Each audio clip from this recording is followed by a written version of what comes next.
And this is called predictive coding. So I don't know how many people have heard of this. Predictive coding is the brain's attempt to be efficient.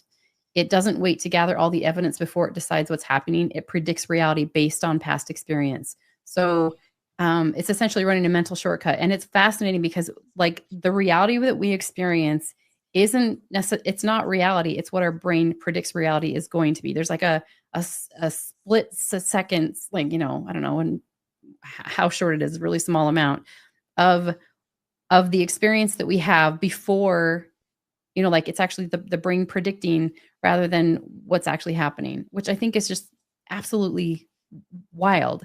So the brain will, you know, ask what's the most likely thing happening right now based on what I've seen before. And we don't see things as we are, we see them as we are. So past experiences, especially like emotionally charged or traumatic ones, will create templates in the brain. And then the templates become those predictions.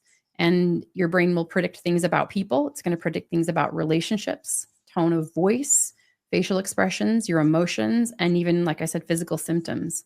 And when your brain receives new input, it matches that input against the templates. And it does this in a really quick manner. And if the input is unclear or ambiguous, the brain is going to try to fill in the blanks. So it goes, you know, prediction, perception, confirmation bias, reinforcement of the template.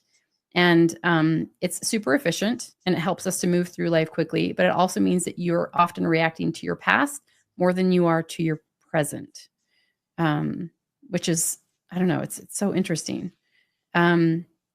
Where there's a problem with this is if you sort of combine this predictive coding with past hurt, you're going to get a lot of assumptions about somebody's intent.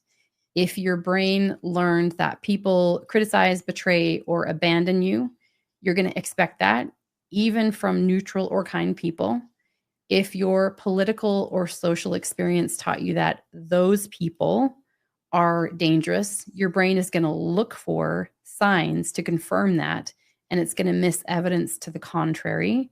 So you may see a comment online and maybe it's a little ambiguous, and your brain's going to immediately fill in the blanks of, oh my gosh, they're attacking me, or they don't care, or they're dangerous, or they're wrong.